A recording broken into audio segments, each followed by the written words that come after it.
So, why do we play games? Not merely because it's fun, because that to me suggests a frivolous moment-to-moment enjoyment, when on the contrary, the contrary is often the case. Playing a game can entail a lot of frustration, effort, pain, and yet we play them. Why? I would say because of meaning. Nietzsche does not come first to mind when we think of game design, but he wrote, "Suffering ceases to be suffering when the suffering has meaning." That is true in gaming as it is in life. When we play a good game, our lives are imbued with a sense of purpose. Sometimes the purpose is simply to solve a puzzle, but sometimes it is to save nothing less than the entire universe. There are many reasons why games, even good ones, are abandoned by players. One that stands out the most for me is failure to make the player care or continue caring. This usually happens for one of two reasons. Death by boredom. Players have mastered the mechanics of the game and nothing new is being offered on time. Death by frustration. The mechanics have become too incomprehensible or complicated.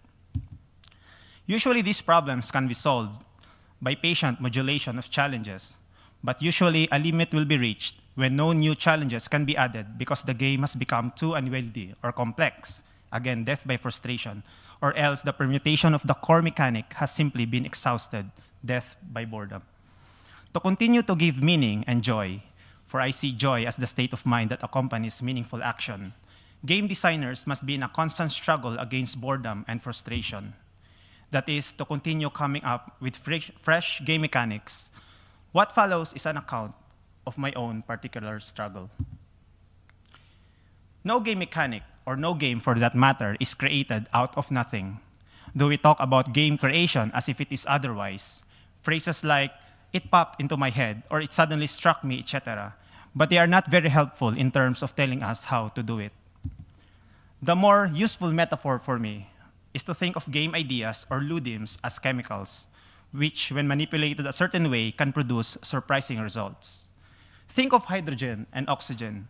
Both are gases and are rather dangerous near each other, but in the proper conditions, they can be combined to form water, whose properties are not at all obvious from its components. There are a lot of ways out there to manipulate or transform ludims or game ideas, but these are the ones which help me in my work. The first is to combine, which is really just fusing two or more ludims. They say that a new idea is a marriage of two old ideas, right? So here, I tried to take ludims from Super Mario Brothers, a set of them, and tried to combine them with a set of ludims from Tetris, particularly the ability to rotate the blocks. And I came up with Pandesal Boy, a platformer where to let the character, which are controlling, go from point A to point B, you first have to puzzle out how to rotate the blocks in order to create a way. Another transformation is to reshape, that is changing the topological ludim of the game. On the left is Rubik's Cube. It's essentially an evolution from sliding puzzles, wherein the surface is no longer two-dimensional, but the surface of a cube. What I did was to substitute the cube with a donut, and I came to make quadrilateral thinking, a sliding puzzle on the surface of a donut. So the presentation looked like this. It's two-dimensional, but the tiles wrap around horizontally and vertically, as you would expect, of a sliding puzzle on the surface of a donut. Games, like people, also have a genealogy, or maybe I should rather say mimeology. So to revert is to go to an ancestor of a game, then begin afresh from there. In my researches on the Rubik's Cube, I stumbled upon this game called the Soma Cube. Basically, it's a 3D puzzle wherein a larger cube is broken up into smaller pieces called polycubes. And then you can assemble the polycubes, the smaller pieces, to form the larger cube or a lot of other shapes. So when I began working on it, I realized that since I am not working with plastic or atoms, but with pixels, I can come up with totally new pieces. And these are the pieces that are colored violet and orange on the screen on the right side. These are pieces whose smaller cubes are glued not through their faces, as they are commonly seen in the wooden versions of the game, but pieces glued through their edges. It's a physical impossibility, but you can do that with computer code. By doing that, I was able to open up access to this set of totally new cubes and totally new puzzles, virtually unlimited number of puzzles and shapes. Out of that very little change. The fourth transformation is to reverse. That is to take a meme and find its opposite. During that time, the rage was Angry Birds, and the object of the game is really destruction, right? So I took that ludem, destruction, and reversed it. That is construction. So in Zombie Birdie, you don't launch birds to destroy the pigs. Instead, you use objects so that you can build structures to protect the pigs. Also, Barry's Kill the Plumber is an excellent example of reversion. The fifth transformation which helped me is to substitute. That is to take a ludem and then change it with something else from another domain. Here is a poem from one of the most celebrated poets in the Philippines, Cesar Ruiz Aquino. Yeah, you know this, right? She loves me not.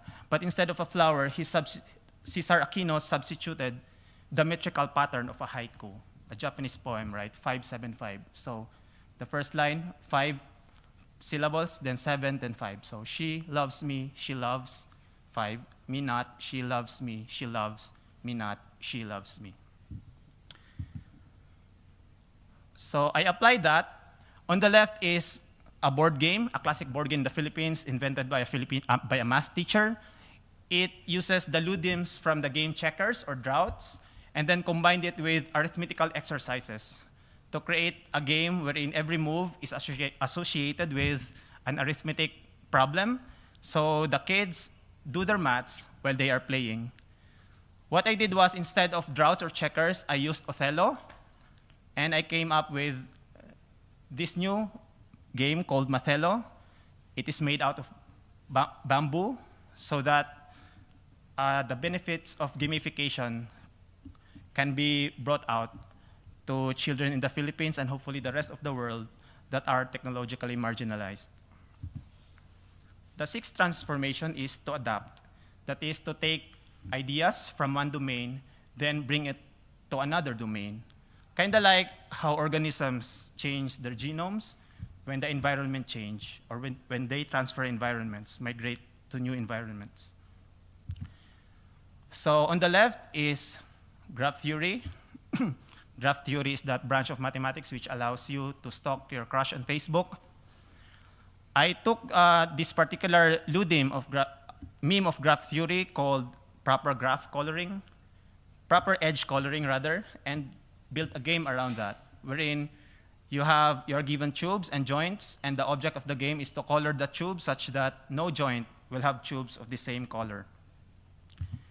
The last transformation is not really a transformation, but rather a trick that will aid all the other transformation. And it's sleep, because in sleeping, ideas have more freedom to interact with each other, giving rise to interesting transformations along the way. This is one of the games I'm currently working on. I'm calling it Heartbreak and Dreams, because it came about when I tried to sleep out of a heartache, then woke up released from it. It's no surprise that when you're trying to deal with an intractable problem, you sleep on it, the next morning, it becomes manageable, if not totally solved. So Heartbreak and Dreams will be built around a cycle of poems, which will sing about a universe where love is permitted as well as suffering. Why do we create games? I started with a question, why do we play games? And I will end by asking, why do we create them? Obviously not for money, or not just for money. There are easily a dozen other things I can do if I thought that way. For me, it is because making games fill my life with joy and meaning. And so we come full circle. Game making is the ultimate game there is. For me, one of the most fulfilling parts of game making is looking for new mechanics. Because in trying something new, unlike in endless rehashings and clones, there is always an element of curiosity involved. What will it be like? What is going to happen? And curiosity is no trivial motivation. It lies at the very heart of the building of human culture, including game design. Of course, there is also a host of juicy challenges that accompany the new, from programming to presentation to marketing. Therefore, the new is not only good for players, it can be good for the makers as well. Joy, like love, is something we can only truly give if we have it first within ourselves. Let us make the world a more joyful place, one transformation at a time. Create more. Thank you for listening.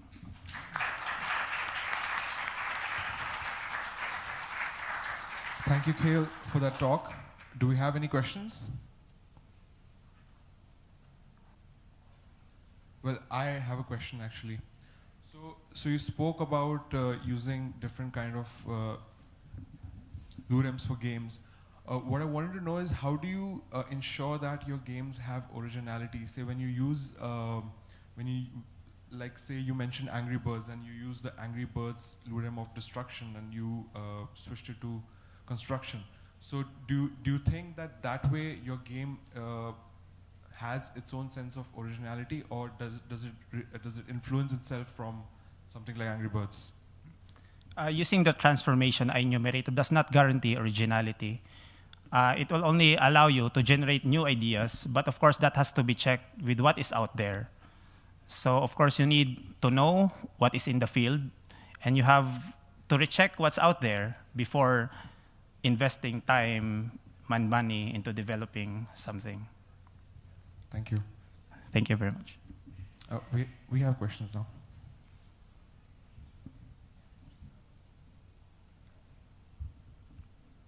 Your last method, which is the sleep, could you explain a more in-depth into it? All right. There is this tradition really in all the creative fields, from math to painting, even in game design, that when you are stuck on a problem, you go sleep on it. Because I guess the theory behind that is when you're awake, there is some sort of a sensor in your mind that controls what kinds of ideas are allowed, are acceptable. But then when you sleep, that sensor is somehow relaxed. So that's why your dreams are really crazy, right? Because that sensor is turned off. And your brain or your mind has this freedom to combine ideas. And sometimes when you wake up, the ideas, the new combinations that would serve your purpose would sometimes pop out. We had another question. Hi. Hello. You used the word Ludim to describe your game ideas. Can you explain why you use that word? Yeah. Because in genetics, we have this word gene, right? The unit of heredity. And in culture, in the study of culture, there is an analog called meme. So this is the unit of imitation coming from the word memory. Well, Ludims are actually memes that are particular to games. So when you create games, sometimes if you change, say, the graphics or the sound, you're simply making a reskin or a clone. If you are really to make something new, you have to delve deeper and you have to play around the Ludims, the ideas at the root of games. Thank you. Do we have any more questions? All right, so thank you, Khail, for the nice talk and the Thank nice you. picture.